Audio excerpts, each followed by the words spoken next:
ओम नमो भगवते वासुदेवाय। भागवत पुराण दशम स्कंद 29वां अध्याय रास लीला का आरंभ।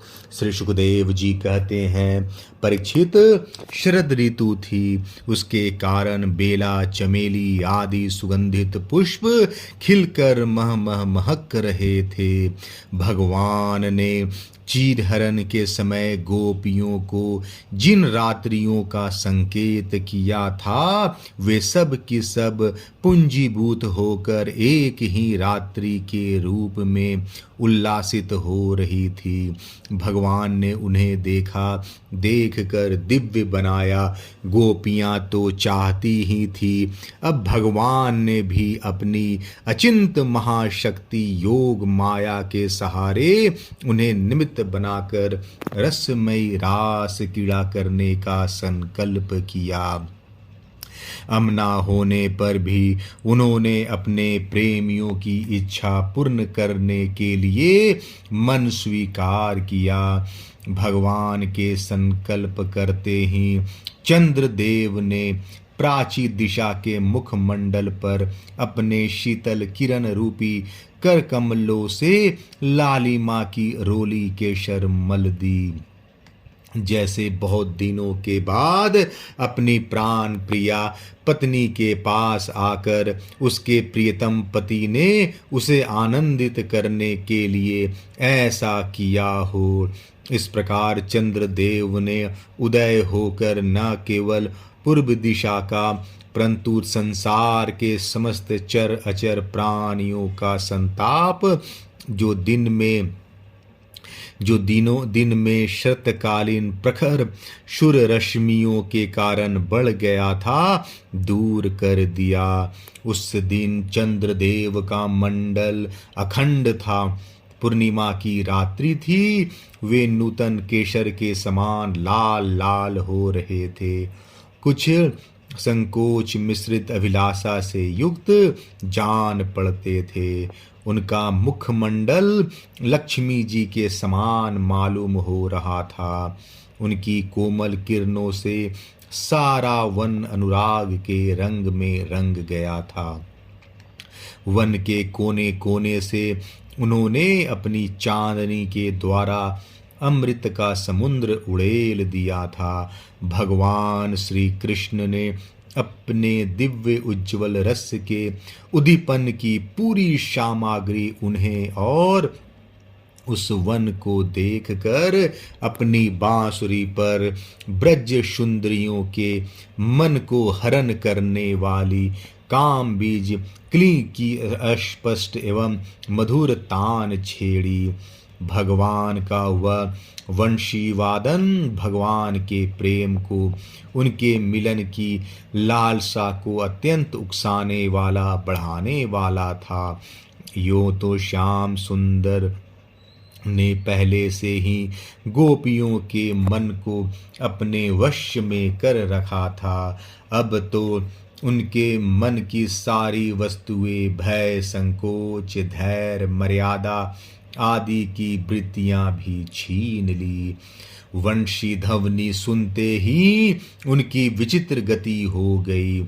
जिन्होंने एक साथ साधना की थी, श्री कृष्ण को पति के रूप में प्राप्त करने के लिए, वे गोपियां भी एक दूसरे को सूचना न देकर, यहाँ तक कि एक दूसरे से अपनी चेष्टा को छिपाकर जहाँ वे थे वहाँ के लिए चल पड़े। परीक्षित, वे इतने वेग से चली थी कि उनके कानों के कुंडल झोंके खा रहे थे। वंशी ध्वनि सुनकर जो गोपियां दूध दूह रही थी, वे अत्यंत उत्सुकतावश दूध दूहना छोड़कर चल पड़ी। जो चूल्हे पर दूध औटा रही थी, वे उफनता हुआ दूध छोड़कर, और जो लपसी पका रही थी, वे पकी हुई लपसी बिना उतारे ही ज्यों का त्यों छोड़कर चल दी। जो भोजन परस रही थी वे परसना छोड़कर, जो छोटे छोटे बच्चों को दूध पिला रही थी वे दूध पिलाना छोड़कर, जो पतियों की सेवा शुश्रूषा कर रही थी वे सेवा शुश्रूषा छोड़कर, और जो स्वयं भोजन कर रही थी वे भोजन करना छोड़कर अपने कृष्ण प्यारे के पास चल पड़ी। कोई कोई गोपी अपने शरीर में अंगराग, चंदन और उपटन लगा रही थी और कुछ आंखों में अंजन लगा रही थी।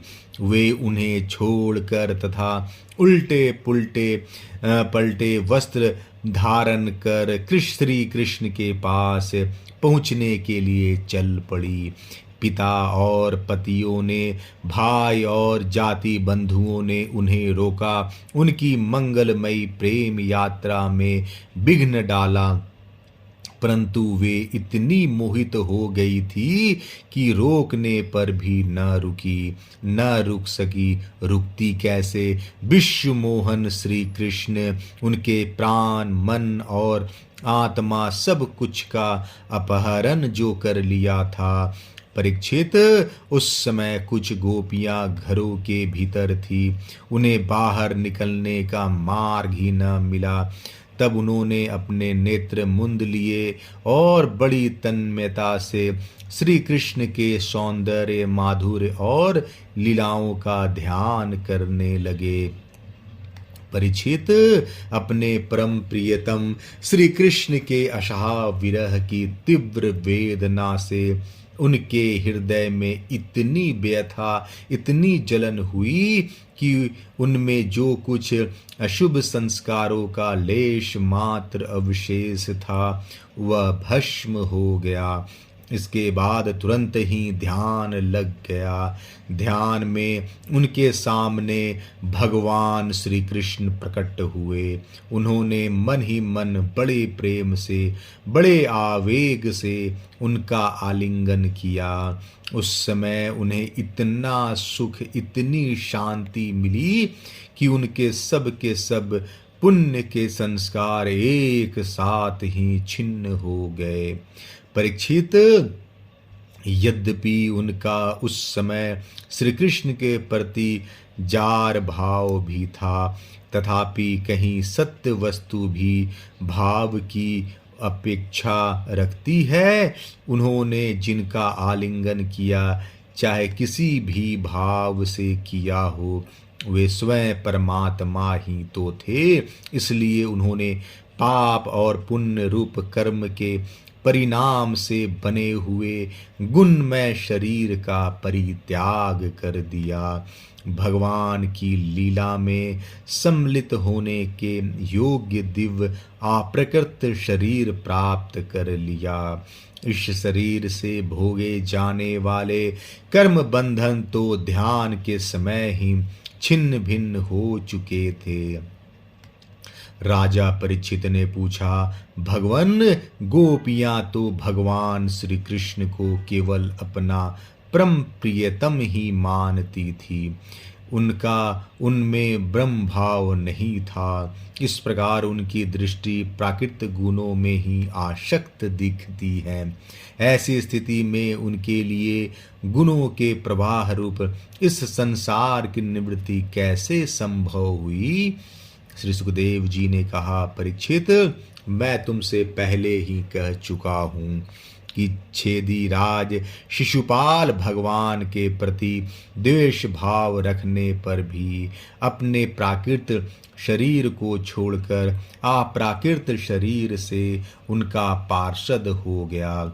ऐसी स्थिति में जो समस्त प्रकृति और उसके गुणों से अतीत भगवान श्री कृष्ण की प्यारी हैं और उनसे अनन्य प्रेम करती हैं, वे गोपियां उन्हें प्राप्त हो जाए, इनमें कौन सी आश्चर्य की बात है? परीक्षित, वास्तव में भगवान प्रकृति संबंधी बुद्धि विनाश, प्रमाण, प्रमेय और गुण गुणी भाव से रहित हैं। वे अचिंत, अनंत, अप्राकृत, परम कल्याण स्वरूप गुणों के एकमात्र आश्रय हैं। उन्होंने यह जो अपने को तथा अपनी लीला को प्रकट किया है, उसका प्रयोजन केवल इतना ही है कि जीव उसके सहारे अपना परम कल्याण संपादन करे। इसलिए भगवान से केवल संबंध हो जाना चाहिए। वह संबंध चाहे जैसा हो, काम का हो, क्रोध का हो या भय का हो, स्नेह, नातेदारी या सौहार्द का हो, चाहे जिस भाव से भगवान में नित्य निरंतर अपनी वृत्तियां जोड़ दी जाए, वे भगवान से ही जुड़ती है। इसलिए वृत्तियां भगवन्मय हो जाती हैं और उस जीव को भगवान की ही प्राप्ति होती है। परीक्षित, तुम्हारे जैसे परम भागवत भगवान का रहस्य जानने वाले भक्त को श्री कृष्ण के संबंध में ऐसा संदेह नहीं करना चाहिए। योगेश्वर के भी ईश्वर अजन्मा भगवान के लिए भी यह कोई आश्चर्य की बात है? अरे, उनके संकल्प मात्र से, भौं के इशारे से सारे जगत का परम कल्याण हो सकता है।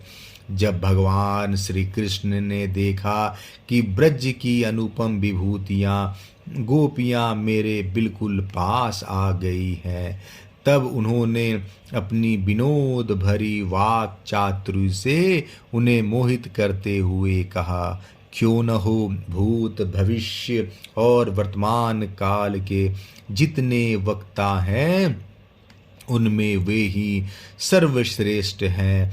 भगवान श्री कृष्ण ने कहा, महाभाग्यवती गोपियों, तुम्हारा स्वागत है। बतलाओ, तुम्हें प्रसन्न करने के लिए मैं कौन सा काम करूं?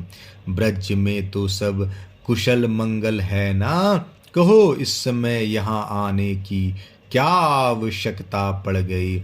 सुंदरी गोपियों, रात का समय है, यह स्वयं ही बड़ा भयावन होता है और इसमें बड़े बड़े भयावने जीव जंतु इधर उधर घूमते रहते हैं। अतः तुम सब तुरंत ब्रज में लौट जाओ। रात के समय घोर जंगल में स्त्रियों को नहीं रुकना चाहिए। तुम्हें न देखकर तुम्हारे माँ बाप, पति पुत्र, भाई बंधु ढूंढ रहे होंगे। उन्हें भय में ना डालो। तुम लोगों ने रंग बिरंगे पुष्पों से लदे हुए इस वन की शोभा को तो देखा। पूर्ण चंद्रमा की कोमल रश्मियों से यह रंगा हुआ है, मानो उन्होंने अपने हाथों चित्रकारी की हो और यमुना जी के जल का स्पर्श करके बहने वाले शीतल समीर की मंद मंद गति से हिलते हुए ये वृक्षों के पत्ते तो इस वन की शोभा को और भी बढ़ा रहे हैं। परंतु अब तो तुम लोग यह सब कुछ देख लिया। हे सतियों, अब देर मत करो, शीघ्र ही शीघ्र व्रज में लौट जाओ। अपने पतियों की सेवा शुश्रूषा करो। देखो, तुम्हारे घर के नन्हे नन्हे बच्चे और गाँव के बछड़े रो रंभा रहे हैं, उन्हें दूध पिलाओ, गौएं दूहो। अथवा यदि मेरे प्रेम से परवश होकर तुम लोग यहाँ आई हो तो इसमें कोई अनुचित बात नहीं हुई। यह तो तुम्हारे योग्य ही है, क्योंकि जगत के पशु पक्षी तक मुझसे प्रेम करते हैं, मुझे देखकर प्रसन्न होते हैं। कल्याणी गोपियों, स्त्रियों का परम धर्म यही है कि वे पति और उसके भाई बंधुओं की निष्कपट भाव से सेवा करे और संतान का पालन पोषण करे।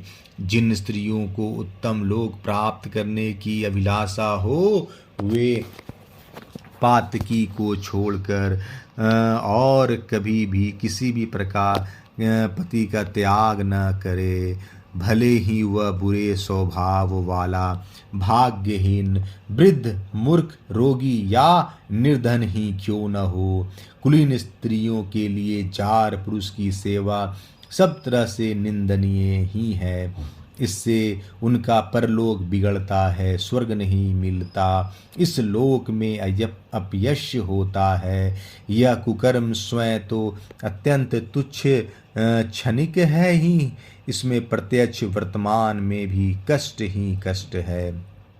मोक्ष आदि की तो बात ही कौन करे, यह साक्षात परम भय नरक आदि का हेतु है। गोपियों, मेरी लीला और गुणों के श्रवण से, रूप के दर्शन से, उन सब के कीर्तन और ध्यान से मेरे प्रति जैसे अनन्य प्रेम की प्राप्ति होती है, वैसे प्रेम की प्राप्ति पास रहने से नहीं होती। इसलिए तुम लोग अभी अपने अपने घर लौट जाओ। श्री सुखदेव जी कहते हैं, परीक्षित, भगवान श्री कृष्ण का यह अप्रिय भाषण सुनकर गोपियां उदास खिन्न हो गई, उनकी आशा टूट गई। वे चिंता के अथाह एवं अपार समुद्र में डूबने तरने लगी।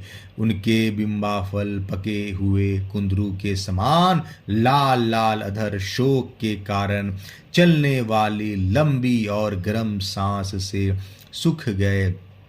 उन्होंने अपने मुंह नीचे की ओर लटका लिए। वे पैर के नखों से धरती कुरेदने लगी। नेत्रों से दुख के आंसू बह बह कर काजल के साथ वक्षस्थल पर पहुँचने और वहां लगी हुई केशर को धोने लगे। उनका हृदय दुख से इतना भर गया कि वे कुछ बोल न सकी। चुपचाप खड़ी रह गई। गोपियों ने अपने प्यारे श्याम सुंदर के लिए सारी कामनाएं, सारे भोग छोड़ दिए थे। श्री कृष्ण में उनका अनंत अनुराग, परम प्रेम था। जब उन्होंने अपने प्रियतम श्री कृष्ण की यह निष्ठुरता से भरी बात सुनी, जो बड़ी ही अप्रिय सी मालूम हो रही थी, तब उन्हें बड़ा दुख हुआ। आंखें रोते रोते लाल हो गई, आंसुओं के मारे रुंध गई। उन्होंने धीरज धारण करके अपनी आंखों के आंसू पोंछे और फिर प्रणय कोप के कारण वे गद वाणी से कहने लगे। गोपियों ने कहा, प्यारे श्री कृष्ण, तुम घट घट व्यापी हो, हमारे हृदय की बात जानते हो। तुम्हें इस प्रकार निष्ठुरता भरे वचन नहीं कहने चाहिए। हम सब कुछ छोड़कर केवल तुम्हारे चरणों में ही प्रेम करती हैं। इसमें संदेह नहीं कि तुम स्वतंत्र और हठीले हो, तुम पर हमारा कोई वश नहीं है।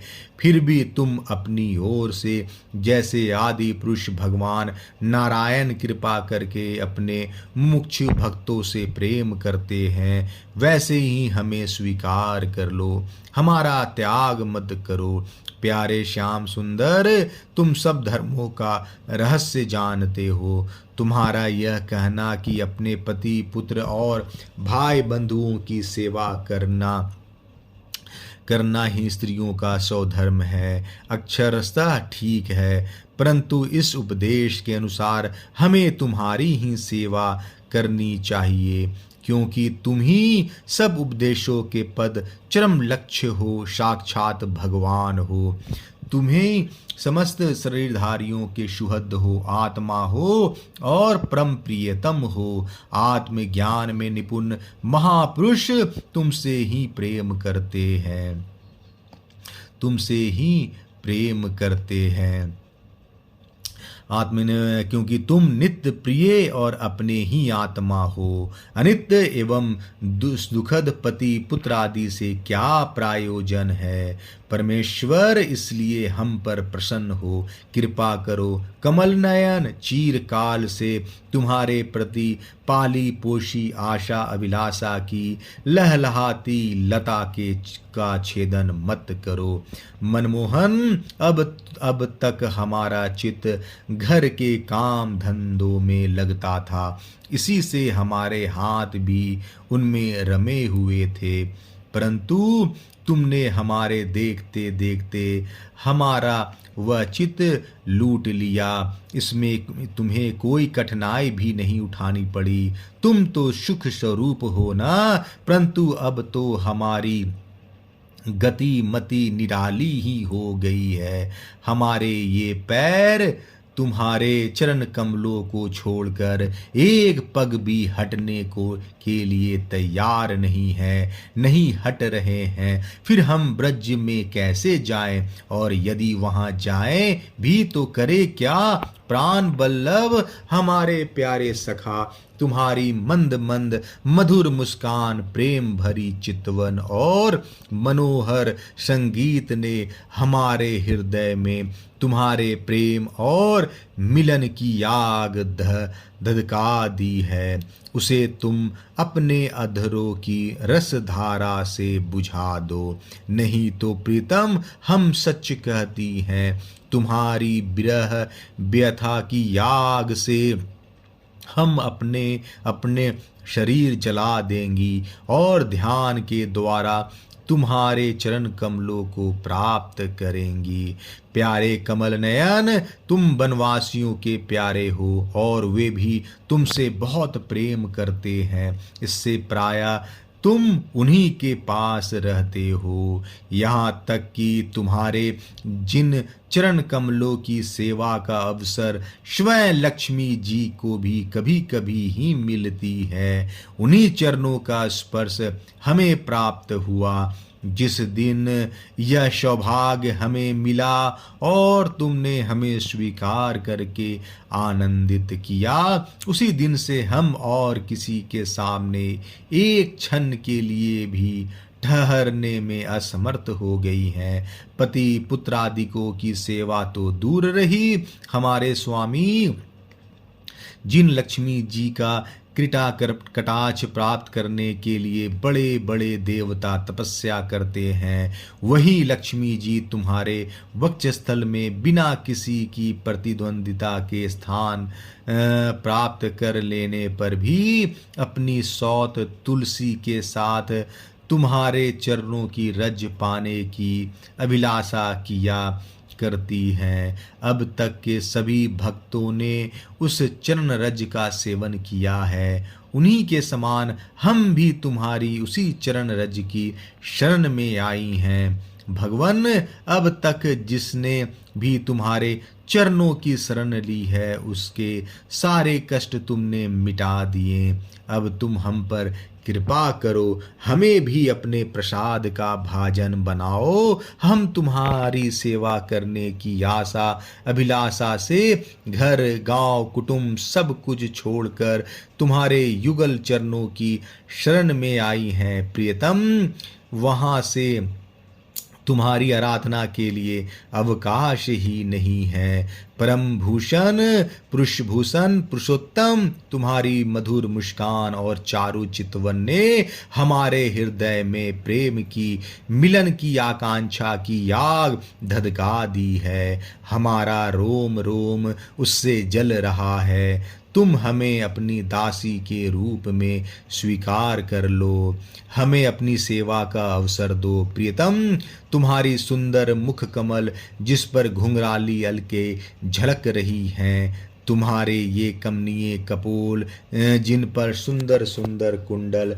अपनी अनंत सौंदर्य बिखेर रहे हैं, तुम्हारे ये मधुर अधर जिनकी सुधा सुधा सुधा को भी लजाने वाली है, तुम्हारी यह नयन मनोहरी चितवन जो मंद मंद मुस्कान से उल्लासित हो रही है, तुम्हारे ये दोनों भुजाएं जो शरणागतों को अभय दान देने में अत्यंत उदार हैं, और तुम्हारा यह वक्षस्थल जो लक्ष्मी जी का सौंदर्य की एकमात्र देवी का नित्य क्रीड़ा स्थल है, देखकर हम सब तुम्हारी दासी हो गई हैं। प्यारे श्याम सुंदर, तीनों लोकों में भी और ऐसी कौन सी स्त्री है जो मधुर मधुर पद और आरोह अवरोह क्रम से विविध प्रकार की मूर्छनाओं से युक्त तुम्हारी वंशी की तान सुनकर और तथा इस त्रिलोकी सुंदर मोहिनी मूर्ति को, जो अपने एक बूंद सौंदर्य से त्रिलोकी की सौंदर्य का दान करती है, एवं जिसे देखकर गौ, पक्षी, वृक्ष और हरिण भी रोमांचित पुलकित हो जाते हैं। अपने नेत्रों से निहार कर आर्य मर्यादा से विचलित न हो जाए, कुल कान और लोक लज्जा को त्याग कर तुम में अनुरक्त न हो जाए। हमसे यह बात छिपी नहीं है कि जैसे भगवान नारायण देवताओं की रक्षा करते हैं, वैसे ही तुम ब्रजमंडल का भय और दुख मिटाने के लिए ही प्रकट हुए हो। और यह भी स्पष्ट ही है कि दीन दुखियों पर तुम्हारी बड़ी प्रेम, बड़ी कृपा है। प्रियतम, हम भी बड़ी दुखनी हैं। तुम्हारे मिलन की आकांक्षा की आग से हमारा वक्षस्थल जल रहा है। तुम अपनी इस दासियों के वक्षस्थल और सिर पर अपने कोमल कर कमल रखकर इन्हें अपना लो, हमें जीवन दान दो। श्री सुखदेव जी कहते हैं, परीक्षित, भगवान श्री कृष्ण सनकादि योगियों और शिवादि योगेश्वर के भी ईश्वर हैं। जब उन्होंने गोपियों की व्यथा और व्याकुलता से भरी वाणी सुनी, तब उनका हृदय दया से भर गया, और यद्यपि वे आत्मा राम हैं, अपने आप में ही रमन करते रहते हैं, उन्हें अपने अतिरिक्त और किसी भी बाह्य वस्तु की अपेक्षा नहीं है, फिर भी उन्होंने हंसकर उनके साथ क्रीड़ा प्रारंभ की। भगवान श्री कृष्ण ने अपनी भाव भंगी और चेष्टाएं गोपियों के अनुकूल कर दी, फिर भी वे अपने स्वरूप में ज्यों के त्यों एक रस स्थित थे, अच्युत थे। जब वे खुलकर हंसते, तब उनके उज्ज्वल दांत कुंदकली के समान जान पड़ते थे। उनकी प्रेम भरी चितवन से और उनके दर्शन के आनंद से गोपियों का मुख कमल प्रफुल्लित हो गया। वे उन्हें चारों ओर से घेर कर खड़ी हो गई। उस समय श्री कृष्ण की ऐसी शोभा हुई, मानो अपनी पत्नी तारिकाओं से घिरे हुए चंद्रमा की हो। गोपियों की शत शत युथों के स्वामी भगवान श्री कृष्ण वैजंती माला पहने वृंदावन की शोभायमान करते हुए विचरण करने लगे। कभी गोपियां अपने प्रियतम श्री कृष्ण के गुण और लीलाओं का गान करती, तो कभी श्री कृष्ण गोपियों के प्रेम और सौंदर्य के गीत गाने लगते। इसके बाद भगवान श्री कृष्ण ने गोपियों के साथ यमुना जी के पावन पुलिन पर, जो कपूर के समान चमकीले बालू से जगमगा रहा था, पदार्पण किया। वह यमुना के तरह तरंगों के स्पर्श से शीतल, कुमुदनी की तरह की सहज सुगंध से सुवासित और वायु के द्वारा सेवित हो रहा था। उस आनंदप्रद पुलीन पर भगवान ने गोपियों के साथ क्रीड़ा की। हाथ फैलाना, आलिंगन करना, गोपियों के हाथ दबाना, उनकी चोटी, जांग, नीवी और स्तन आदि का स्पर्श करना, विनोद करना, नक्षत करना, विनोदपूर्ण चितवन से देखना और मुस्काना, इन क्रियाओं के द्वारा गोपियों के दिव्य काम रस को, परमोज्वलक प्रेम भाव को उत्तेजित करते हुए भगवान श्री कृष्ण उन्हें क्रीड़ा द्वारा आनंदित करने लगे। उदार शिरोमणे सर्वव्यापक भगवान श्री कृष्ण ने जब इस प्रकार गोपियों का सम्मान किया, तब गोपियों के मन में ऐसा भाव आया कि संसार की समस्त स्त्रियों में हम ही सर्वश्रेष्ठ है, हमारे समान और कोई नहीं है। वे कुछ मानवती हो गई। जब भगवान ने देखा इन्हें तो अपने सुहाग का कुछ गर्व हो आया है और अब मान भी करने लगी हैं, तब वे उनका गर्व शांत करने के लिए और तथा उनका मान दूर कर प्रसन्न करने के लिए वही उनके बीच में अंतर्धान हो गए। 29वां अध्याय समाप्त। जय श्री कृष्णा।